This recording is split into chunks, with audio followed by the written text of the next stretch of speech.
Casablanca tepat tanggal 14 Januari, pesawat Gulf Air membawa Ainu dari Jakarta selama 16 jam. Itu akhirnya mendarat di Bandar Udara Muhammad V yang berada di kota besar Maroko. Setelah Ainu bersama rombongan naik mobil kamyon putih milik KBRI menuju Rabat, ibu kota Maroko.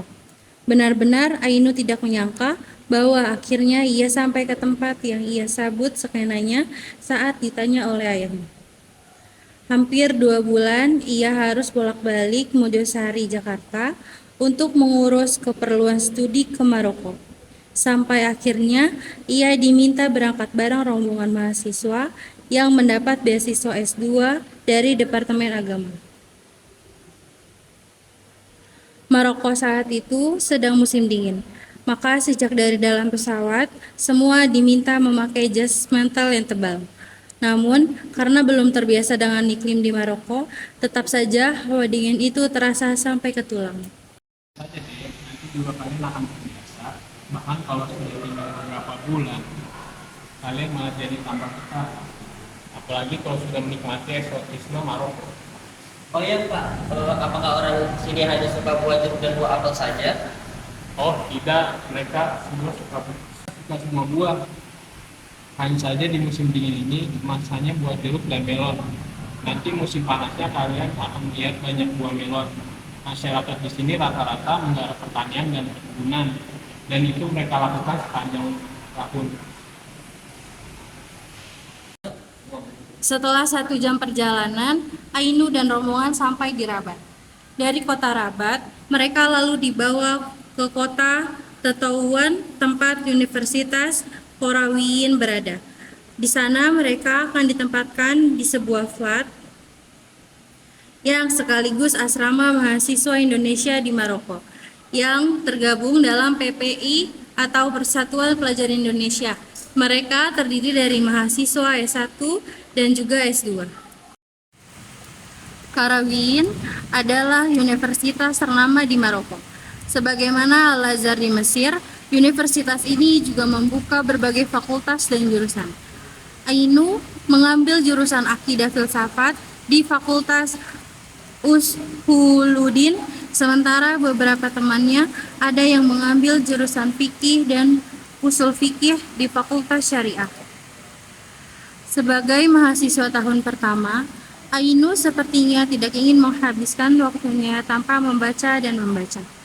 Ia akan segera menemui dosen-dosennya yang juga ulama Maroko untuk berdiskusi dan menyampaikan berbagai kesulitan. Bahkan, ia menjadi sangat dekat dengan mereka. Dr. Idris Khalifa sebagai mata kuliah tafsir bahkan sering menyebut namanya ketika sedang belajar. Syekh Abdullah bin Siddiq tak ragu memuji Ainu sebagai mahasiswa luar Maroko yang punya kemauan sangat keras untuk menghafal hadis. Begitu juga dengan dosen-dosen lainnya. Memang suasana belajar mengajar di universitas ini sangat kekeluargaan. Sikap dosen-dosennya yang hangat dan mau mendengarkan dengan tekun bila ada mahasiswanya yang punya kesulitan belajar, membuat mahasiswa, khususnya dari luar Maroko, merasa sangat nyaman. Ada satu dosen yang paling disegani oleh Ainu, Dr. Muhammad B. Yasin. Dosen inilah yang memperkenalkan dirinya dengan dunia tarikat di Maroko. Beberapa kali, Ainu dibawa olehnya ke zawiyah, semacam pesantren, tarikat, Qadariyah, Butsisiyah. Ia diajak mengikuti zikir-zikir, menenteramkan dan menyejukkan hati tiap minggu sekali. Saya pernah membaca sebuah buku tasawuf yang berjudul Al-Hikam Al-Gausi. Apakah Syekh kenal dengan pengarangnya? Allah Akbar, kamu sudah pernah membaca buku itu? Itu buku yang sangat mendalam dan tebal. Iya Syekh, waktu itu saya membaca sembunyi-sembunyi masuk ke perpustakaan guru saya waktu belajar di sebuah pesantren. Musim semi tiba. Bunga-bunga bermekaran di seantero Maroko. Maret adalah awal musim semi di Maroko. Sepanjang jalan, bunga-bunga nan cantik dan indah akan terlihat menghias penjuru negeri ini. Secantik gadis-gadis Maroko blasteran Arab Eropa yang berkulit putih kemerah-merahan. Maroko terlihat bagaikan negeri berlapis hamparan permadani berwarna-warni. Bunga-bunga yang sedang bersemi itu layaknya gadis cantik yang terus mengumbar senyumannya. Pemandangan indah ini sedang merayakan perasaan hati Ainu ini pertama kalinya dia di negeri orang menikmati kebersamaan dengan seorang gadis cerdas. Fatima Benyais, seorang gadis, anak dari dosennya di jurusan akidah filsafat itu benar-benar memberikan kesegaran baru. Semangatnya mempelajari banyak hal membuatnya sangat fasih berbicara tentang apa yang menjadi perhatiannya selama ini. Gadis pengagum Fatimah Mernissi, tokoh feminisme ini selalu sibuk dengan berbagai bacaan yang berkaitan dengan tokoh perempuan itu. Tidak saja ia membaca semua buku karya Fatimah Mernissi, tapi juga membaca buku-buku para penentang pandangan tokoh feminisme itu. Gadis ini sangat bersemangat ketika menceritakan kebanggaannya pada tokoh-tokoh ulama perempuan Maroko. Ia menyebutnya Farida Zamrou, Aisyah Al-Hil Jami, dan Raja Naji Mukawi. Mereka adalah ulama yang ahli di bidang ilmu syariah. Tiga perempuan inilah yang selalu mendapat kehormatan menyampaikan ceramahnya di majelis Raja Maroko tiap bulan Ramadan bersama pembicara lainnya yang kebanyakan tokoh-tokoh ulama dari seluruh dunia Islam. Fatimah selalu menegaskan di sela-sela obrolannya bahwa ia bukan saja ingin seperti Fatimah Mernissi, tapi bila perlu gabungan dari tokoh-tokoh perempuan di Maroko. Sebuah semangat yang luar biasa yang mestinya bisa ditiru oleh perempuan-perempuan Indonesia, bukan hanya belajar semangat perubahan dan pemberontakan, tapi juga belajar memahami secara utuh semangat itu dengan membaca buku dari semua pihak. Seperti semangat Fatimah, ia membaca pandangan ulama yang pro dan juga yang kontra atas suatu wacana keagamaan. Fatimah memang gadis yang cerdas dan disegani. Cantik sekaligus energik. Itu kesan semua mahasiswa di kampus Karawiyin yang mengenalnya. Gadis ini nyaris sulit didekati oleh lawan jenis. Pertanyaannya kepada mahasiswa laki-laki yang ingin dekat dengannya sangat sulit dijawab. Seperti pertanyaan perempuan Sufi Rabiah Adawiyah yang membuat lelaki yang ingin mempersuntingnya kewalahan dan mundur. Fatimah mendapatkan julukan gadis salju karena dianggap bisa membekukan hati lelaki yang mencoba mencintainya. Hanya lelaki musim panaslah yang bisa melelehkan hati Fatimah. Begitu gurauan mahasiswa lelaki di kampus. Tapi tidak begitu yang Ainu rasakan selama bersama Fatimah. Ia sebenarnya gadis yang lembut dan penuh perhatian. Bahkan sesekali sifat manjanya akan kelihatan.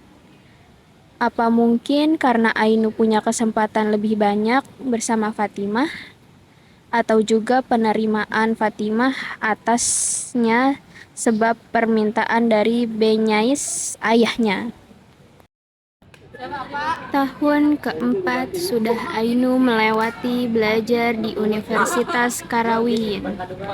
Banyak hal telah ia peroleh ilmu dari para ulama Maroko. Teman diskusi terbaik, kenikmatan mengulang hafalan Al-Quran di masjid. dan banyak hal yang telah membuka cekrawalannya lebih luas tentang agama dan kehidupan. Bersama Dr. Benyais yang selama ini menjadi mentor spiritualnya, ia menemukan banyak mutiara spiritual yang tak terkira. Sungguh betapa Islam punya khazanah yang tak pernah habis untuk digali. Tak hanya perjalanan mengarungi samudra keilmuan di dalam negeri Maroko, Ainu juga punya kesempatan yang mengunjungi negara-negara Timur Tengah.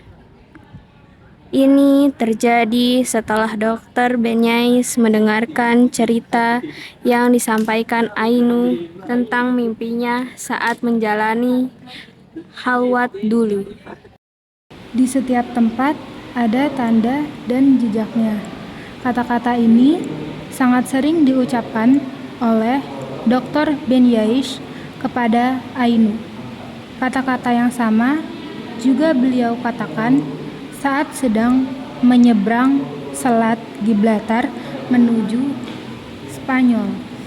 Ketika itu, Dr. Benyais dan seorang dosen dari Fakultas Syariah Universitas Qarawiyyin diundang mengikuti pertemuan berskala internasional bertema Dialog Antar Peradaban untuk Perdamaian Dunia. Pertemuan ini dihadiri oleh berbagai kalangan, tokoh lintas agama, dan lintas budaya. Hampir sekitar 40 negara di belahan dunia hadir. Namun sayangnya, Ainu tidak bisa masuk ke dalam ruangan. Sebagai orang yang ditunjuk Dr. Benyais sebagai staf pendamping menggantikan Fatima, kewajibannya adalah mempersiapkan makalah dan semua hal yang berkaitan dengan seminar. Hari ini, Sabtu 14 Desember, jam 2, waktu Maroko, Ainu terbang kembali ke Indonesia. Ke Tuan Rabat, Casablanca, dan semua tempat di Maroko menyisakan kenangan mendalam. Universitas Qarawiyyin, asrama tempat tinggal, dan teman-teman mahasiswa dari Indonesia dan juga negara lain pun menyisakan penggalan-penggalan cerita bagi dirinya. 5 tahun yang lalu, saat baru pertama kali datang ke Maroko, banyak hal lucu terjadi di negeri bermazhab Maliki itu. Kebiasaannya berwudu dengan menggunakan air yang mengalir dan berlebih saat di Indonesia tidak berlaku di Maroko. Bahkan ia pernah ditegur karena dengan santainya memakai air untuk wudu gaya fikih Syafi'i. Ini karena mereka hanya menggunakan seember air untuk wudu. Mereka akan kembali mencelupkan tangan ke air di ember bila sudah mengusap satu bagian anggota wudu. Sangat praktis dan tentunya hemat air. Di Maroko, orang-orang akan lebih memilih tayamum untuk bersuci dibanding wudu. Terlebih saat sholat subuh di sebelah tempat imam. Masjid-masjid di Maroko menyediakan batu untuk bertayamum. Maroko memang eksotis. Setiap musim punya pemandangan sendiri. Saat musim dingin datang, kota Irfan di Maroko berubah menjadi kota salju. Sedang di Oud-Kamadan, Marrakech, malah ada gunung salju abadi. Hal lain yang berkesan saat pertama datang adalah lantunan suara azan di Maroko. Pendek-pendek dan kedengarannya aneh. Bahkan terdengar lucu bila teman-teman asal Indonesia yang melantunkannya. Belum lagi pemandangan tak lazim di kalangan umat Islam Indonesia. Ketika berjalan-jalan di perkampungan orang Maroko, anjing-anjing besar berkeliaran bebas bersama pemiliknya. Mereka sangat bersahabat, meski kadang rasa takut muncul saat berpapasan dengan anjing-anjing besar anak kerbau itu. Ini bisa dimaklumi karena Maroko bermazhab Maliki yang menganggap anjing tidak najis. Makin banyak mengalami kehidupan bersama mereka yang bermazhab lain, membuat kita akan semakin wajar dan terbiasa dengan perbedaan. Ini karena satu bagian dari bagian tak tersentuh lainnya tentang makna perbedaan adalah rahmat. Andai semua mau belajar bersikap terbuka, tak perlu ada perselisihan yang menciptakan duka. Perpisahan adalah kata yang paling tidak ingin didengar banyak orang. Naluri kita memang lebih siap bertemu daripada berpisah. Ya, itu sangat wajar, karena pertemuan seringkali lebih banyak menghadirkan harapan, sedangkan perpisahan kadang menghadirkan kecemasan. Tapi itulah hidup.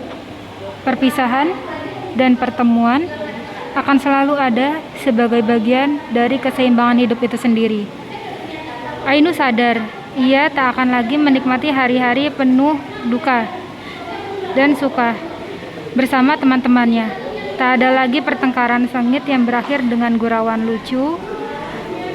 Maroko seperti menyadarkan semua orang Indonesia yang ada di sana betapa indahnya kebersamaan, di mana keakraban dan sikap hangat hadir secara wajar dan tulus. Tak ada sekat politik, organisasi keagamaan, latar, budaya, suku, dan asal daerah. Semua hanya bangga menjadi Indonesia. Sekretariat PPL menjadi sekretariat bersama Indonesia tanpa agenda terselubung. Suasana keakraban akan makin kental kalau perayaan kemerdekaan 17 Agustus tiba. Makanan khas Indonesia dari berbagai daerah berlimpah di KBRI. Pelajar Indonesia di Maroko juga tidak mau ketinggalan. Mereka menampilkan berbagai kesenian daerah yang main gamelan, tari saman, atau atraksi pencaksilat. Suasana makin riuh ketika giliran musik dangdut dimainkan.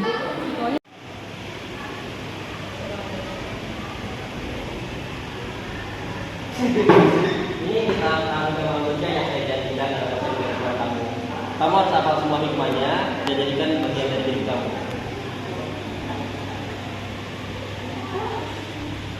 Oh iya, anak Fatimah dia titip salam untukmu. Sebenarnya dia sangat menyesal tidak bisa datang ke sini karena kesibukannya. Karena kerjaannya di Kanada, dia tidak bisa ke sini. Saya Allah akan menjagamu. Berdoa Allah, saya akan mendapatinya di hadapanmu. Berdoa berjuang dengan kita. Saya bahwa siapa yang dengan Allah akan dapat menjadi pemahaman yang baik di waktu tidur maupun berjaga.